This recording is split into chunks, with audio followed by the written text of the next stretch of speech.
100 సంవత్సరాల కింద ఆర్ఎస్ఎస్ ఏర్పడింది, 100 సంవత్సరాల కింద కమ్యూనిస్ట్ పార్టీలు ఏర్పడింది. వాళ్ళు పాఠశాల స్థాయి నుండి, ప్రాథమిక పాఠశాల స్థాయి నుండి సరస్వతి శిశు మందిర్లు ఏర్పాటు చేసి, విద్యాలయాలు ఏర్పాటు చేసి, కాలేజీలు ఏర్పాటు చేసి ఆ సైన్యాన్ని చిన్నపిల్లలప్పటి నుంచి కూడా వాళ్ళ మెదళ్ల లోపట ఈ భావజాలాన్ని మొత్తం ఎక్కించడం జరిగింది. మరోపక్క మన ప్రగతిశీల శక్తులు, అభ్యుదయవాద శక్తులు ఉద్యమాల్లో పనిచేస్తూ ఉన్నాయి, కానీ కుటుంబాలను సంస్కరించలేకపోయింది. కుటుంబాల్లో ఆ భావనను తీసుకురావడంలో కూడా విఫలమైంది. కాబట్టి ఇవాళ ఇంటింటికి అక్షింతలు వచ్చినాయి, ఇండ్ల మీదకి జెండాలు వచ్చినాయి. రేపు మన ఇంటికి కూడా ఇష్టం లేకుండా జెండా పెడతాడు వాడు, ఇష్టం లేకుండా ఇంట్లో అక్షింతలు వేసిపోతాడు వాడు. ఆ స్థితికి నెట్టేయబడ్డం మనం. దీనికి కారణంగా ఆనాడు 85 నుంచి 90, 2000 వరకు కూడా సాగిన హేతువాద ఉద్యమంలో పట 85లోనే ఈ ప్రజాస్వామిక విలువలతో పాటు అనేక అంశాలతో మాట్లాడించడంతో పాటు కాకరాల గారిని తాతయ్య పిలిచి ఆ రోజు ప్రజా కళలు, ప్రత్యామ్నాయ సంస్కృతి, దాని మనం పూర్తి చేయాల్సిన బాధ్యత అనే అంశం మీద ఆ రోజే వాళ్ళతో మాట్లాడించడం జరిగింది. అంతేకాకుండా పాఠశాలలు కూడా ప్రత్యామ్నాయ సంస్కృతిలో నిర్మాణంగా కులాంతర వివాహాలు చేయడం ఒకటి, దాంతో పాటుగా అటువంటి కుటుంబాలతోటి కలయికలు ఏర్పాటు చేయడం, ఆ కుటుంబాలలో పాఠశాలలు ఏర్పాటు చేయాలని చెప్పి వరంగల్లో ఒక పాఠశాల, చార్వాకాశ్రమంలో ఒక పాఠశాల, ఇంకా ఒక 3-4 పాఠశాలలు ఏర్పాటు చేయడం జరిగింది. కానీ మనం కూడా మన పిల్లల్ని వాళ్ళ దగ్గరికి పంపలేకపోయినాం. ఒక పక్క ఆర్ఎస్ఎస్ దాడులు, మరొక పక్క విశ్వ హిందూ పరిషత్ బలంగా వచ్చింది ఆ రోజుల్లో. ఆ విశ్వ హిందూ పరిషత్ దాడులు, పిల్లల్ని పంపకపోవడం, వీటన్నిటి వల్ల ఇటువంటి పాఠశాలలు కూడా ప్రయోజనం నెరవేరలేదు. ఓ పక్క మనం శాస్త్రీయ విద్యా విధానం అన్నాం, మన ఈ గోడల మీద నినాదాలుగా మిగిలినాయి, కానీ ఆ ఆచరణలో అవి సాధ్యం కాకపోవడం వల్ల ఇవాళకి కూడా మన నినాదం అదే ఉంది. అందరికీ కామన్ స్కూల్ విద్యా విధానాలు, ఉపాధ్యాయ సంఘాలు, విద్యార్థి సంఘాలు, శాస్త్రీయ విద్యా విధానాలు, వామపక్ష సంఘాలు, ఇంతే. ఇవి నినాదాలుగా అవసరార్థం ప్రచారాలుగా మారినాయి. కొంత చిత్తశుద్ధితో మనం పనిచేసినప్పటికీ కూడా మనం వ్యక్తిగతంగా మన కుటుంబాలను సంస్కరించుకోలేదు. నేను ఎప్పటి నుంచో ఈ మాట చెప్తూ ఉన్నాను.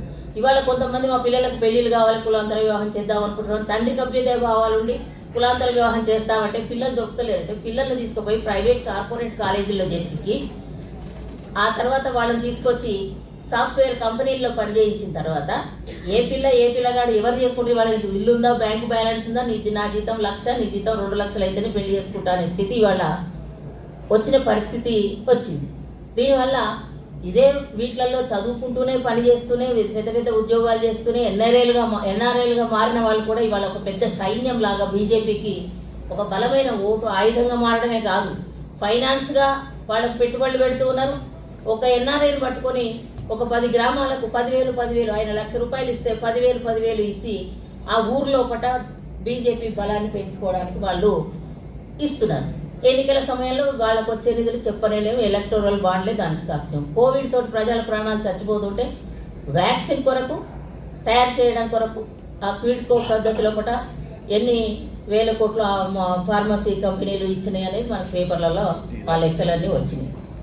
ఇట్లా ఇది ఉపాధ్యాయ సంఘాలలో నేను ఎప్పుడు చెప్పిన, మీ ఇద్దరు భార్యాభర్తలు ఉపాధ్యాయులు అయినప్పుడు ఒక మీటింగ్ జరిగితే భర్త వస్తారు కానీ భార్య రా.